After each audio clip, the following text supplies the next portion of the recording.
If you disabuse yourself of hate, then you would know that African sexuality has always been diverse. What the global village has done through the internet is simply to unveil this for us. You don't want to miss the interesting conversations on demystifying the African Sexuality podcast. The DAS Podcast. Welcome to episode 3 of the DAS podcast. As usual, we demystify African sexuality, and today we're going to be talking about exploring the complexities of vigilantism, blackmail, and sexuality criminalization. My name is Black Paper, and today I have Andrew and Sean with me. How are you guys doing? I'm alright. Yeah, Sean, how are you? I'm quite well. Amazing. Nainga nolimi oluganda tulukozesa ako. So LGBTQ persons are lured into dangerous or violent situations. They are extorted, harassed, and violently assaulted. The Nigerians have come to describe this as Kito. Kito incidents highlight the deeply rooted discrimination and lack of legal protections for LGBTQ persons in Nigeria. Same-sex relationships are criminalized in Nigeria under the Same-Sex Marriage Prohibition Act 2014. Kito is vigilantism against LGBTQ persons. In Ghana, the criminalization of LGBTQ persons combined with vigilantism and blackmail has created a hostile environment for the community.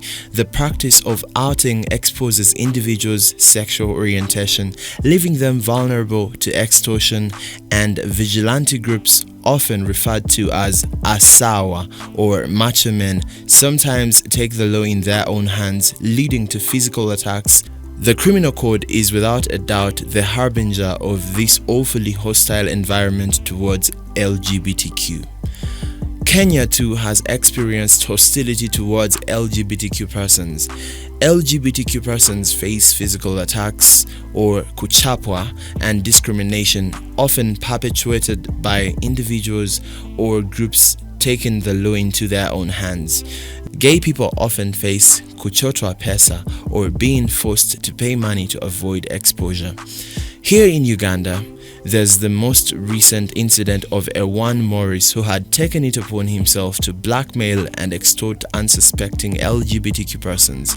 Morris's case is one of the many ordeals the community has had to endure for so long. Most of these go unreported because of the hostile legal regime that instead criminalizes the victims rather than apprehend the perpetrators, like Morris. In this episode, we are discussing vigilantism against the LGBTQ, blackmail aimed at the LGBTQ, and criminalization of sexuality in Uganda and Africa. Alright, let's get into this. To you, Sean and Andrew. Can you provide an overview of instances of vigilantism targeting the LGBTQ? Well, I'm happy to be here, and this is a very wonderful topic to talk about today. Vigilantism and blackmail is not a new concept in the Ugandan atmosphere.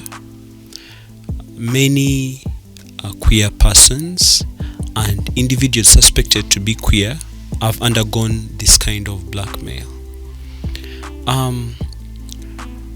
The African society has made it very hard for individuals to be who they are, and they are always supposed to please the society where they live and guard themselves from attacks and from challenges from community. So vigilante groups, all individuals that know these weaknesses in the society, have taken it upon themselves to make sure that they endanger lives of individuals that come unsuspecting.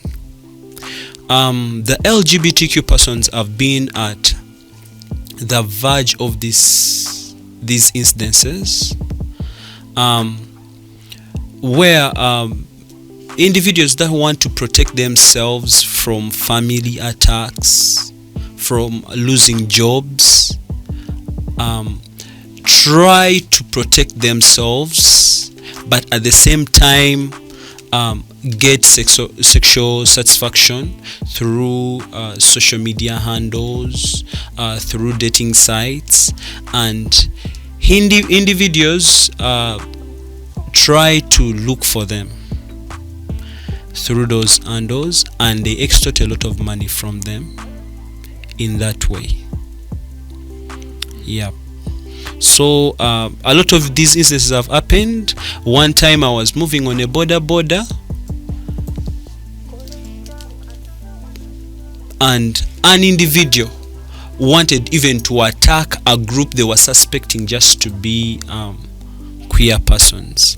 Working with communities, human rights defenders, I've always noticed that individuals come to us and report such cases of blackmail from individuals. Some of them even are community members that are broke, and others are just individuals that are empowered by the law in the country to take advantage of others. Yeah. Sean, could you as well provide an overview of instances of vigilantism targeting the LGBTQ community? Thank you so much. I think Andrew has almost wrapped it up, but as he mentions, we have incidents that are from within the community and from without the community, and those are reinforced by different factors. Like, let's say, from the general public, we have mob justice attempts, and those mostly are fueled by the current laws that provide sort of support for those things to happen. And like Andrew mentions, the ones that happen from within the community itself, these are factors best supported by the lack of jobs, lack of financial independence, where people just have to rely on blackmail, on extortion to actually to survive. But we also see different forms of blackmail, like extortion, especially from police. Like when people get arrested, we have incidences where people have to pay for freedom. And while it is a general Ugandan thing that everybody pays out to get out of police, but for the queer persons, it's mostly frustrated in a specific way that they ask for either a lot of money because of this assumption that queer people have money, or there's support that is available in terms of free legal aid and all those things. So yeah, we've witnessed these things happen in different forms, like like I've said, blackmails, mob justice, beatings, extortion, and yeah, it's unfortunately supported by the social and legal factors that surround the context in which we live. Yeah. All right. Just to dig a little bit deeper into it, what are some of the root causes or factors that lead to vigilantism against LGBTQ persons? In the current context, we are aware of the latest development of what is called the anti-gender movement, which it's basically an anti-rights left-wing fundamentalist that pouring a lot of financial support from the US, from Latin America, and this influences the social and cultural, the cultural context in which we thrive and live as queer people. So you find like we have deep cultural and religious affiliations where I think at the beginning of this year we saw how the Muslim community was actively calling on to the general public to mobilize and be vigilant around LGBTI people in their communities. We've seen the church, especially Church of Uganda, even the Catholic Church, come out strongly to speak about, and because people believe in these faiths or have faith in these systems, there's a lot of so much that these belief systems have on our on the general public, and consequently they influence how people react and think about things. And for something like being an LGBT person that has been branded and termed as un-African, unnatural, so with these same support systems or belief systems, we find it even getting more complicated, you know. And then we have the anti-gay laws that have been passed in countries like Uganda. We have the one in Ghana that is still under debate. We have Zambia, we have Zimbabwe, we have Kenya that is also, you know, threatening to follow suit. So such laws also become a political tool that states or governments give to the general public to equip them with this big tool to actually attack or people they, you know, that do not really conform to what are called society standards. Then we also have social stigma and discrimination. Again, these are reinforced by all these things above.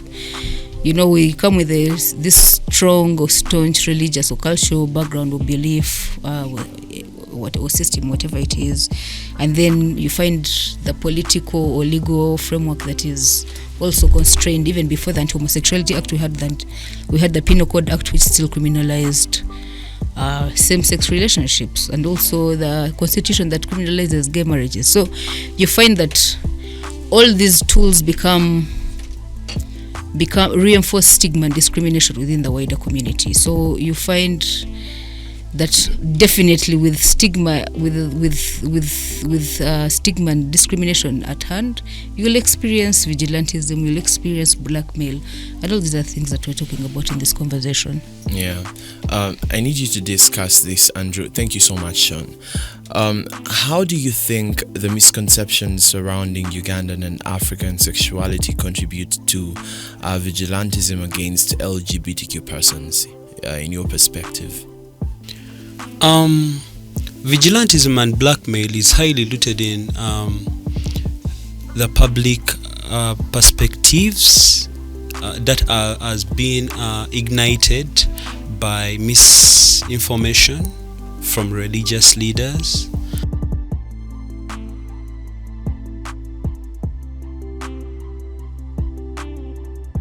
anti-gay persons, and those ones who call themselves ex-gay, which I highly doubt. Those individuals have really brought up a topic that is highly emotionalized, sensationalized, and made to appear like as if everything has just come into the country, westernizing sexuality. So it has brought a lot of misconceptions where people who don't understand and who fear what they don't know start to attack those things that they don't know. It has always come from a background of religion.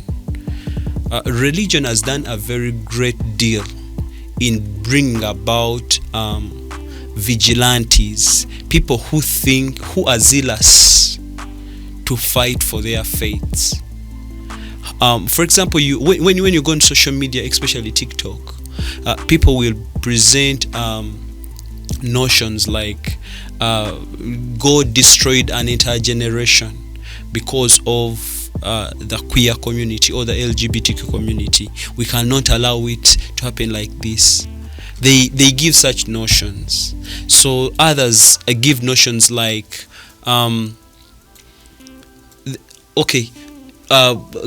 gay community are teaching children because they've had individuals talk about it. They don't necessarily have evidence, but they talk about it because that's what is in the public domain. And queer communities have not been given time to express themselves, talk about who they are. The media spaces have shrinked on them. They don't allow them. And then the law. Then the aspect of culture, where the Waganda say like the rainbow symbol is a Musoke symbol which belongs to us, and then these people are taking it away from us, and then there is a fight for just something like that, and then there is increase in misconception. People don't know the origins, people don't know why this one is like this, and they're not willing to learn, because Africans, we have an habit of unwillingness to learn or look for knowledge, and believe more in Lugambo, who has said what and who has said what, and we take that. And then we've also been this underserved, misserved, let me call it misserved, by people who we think belong to us, people who have experienced the same things we've experienced, but they are in panic, like they don't want to be known by others. They have really underserved us. They go on social media, they go on TV programs, and they misrepresent the community. Yeah, and a lot more has caused that. Wonderful. As we wrap up the part 1 of episode 5, I need the both of you, let's start with you, Sean. What steps can society take to create a safer environment for LGBTQ individuals and prevent vigilantism based on sexual orientation? I need you to kind of be brief on this, and then we jump to you, Andrew. I'll just summarize it in this form. We need legal reforms, like we need to do strategic litigation. We need to take some of these cases to police. Issues around someone like Maurice, those are some of the, we have some of the resources. We can actually take these people to police, because these are, while they might be attacks because of someone's sexual orientation, blackmail in itself and extortion is a criminal offense. So we should utilize such legal platforms, and of course increase another advocacy, like such platforms, speaking about these things to increase and raise awareness, and also create visibility of our own existence. Like Andrew says, that we've been spoken for a very long time, which invisibilizes our existence and also becomes a tool for those fighting against us. Maybe we could also look at international pressure and also the media. If you've been following, I think as of yesterday, the World Bank released a statement. So like this is pressure that is built up by the kind of advocacy we do. So I think the advocacy we're doing as activists, as frontliners, is also kind of contributing to creating a world that ends vigilantism and also blackmail within the community that we experience. Okay, maybe where I a bit disagree with Sean is where we so much put the international pressure is necessary, but then to some extent it has also contributed to the narrative that is taking place, where individuals think that whites or the West is promoting queerness in Africa, in as much as they come to normalize the situation, which actually in fact they are the ones that caused it by bringing their religion, their penal codes here. When they come back, or after years, when this one has when times have changed, and people think this is their culture now, they have encultured people to think that the culture they brought is their culture. As they come now, people think that they are bringing or forcing queerness down their throats. So ideally, when we call upon their pressure, there is a way it even serves the opposition against. I think it's also how it is done, because I'm saying it in a way of holding our governments responsible to some of the, to the statutes that they have signed. We have international human rights mechanisms that could be used to protect our communities only if our governments are actually held responsible to their obligations.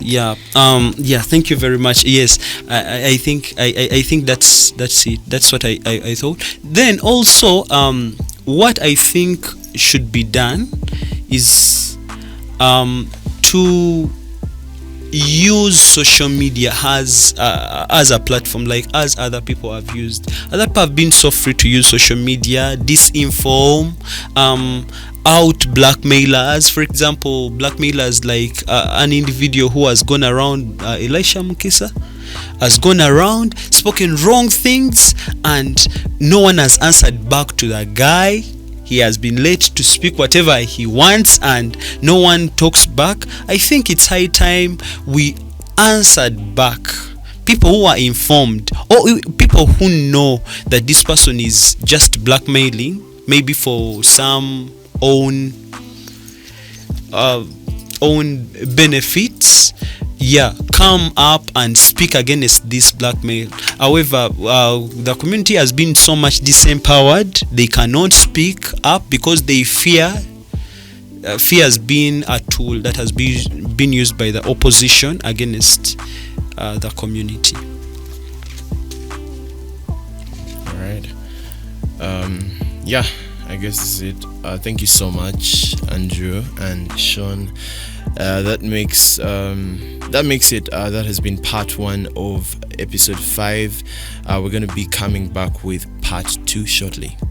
You don't want to miss the interesting conversations on Demystifying the African Sexuality podcast.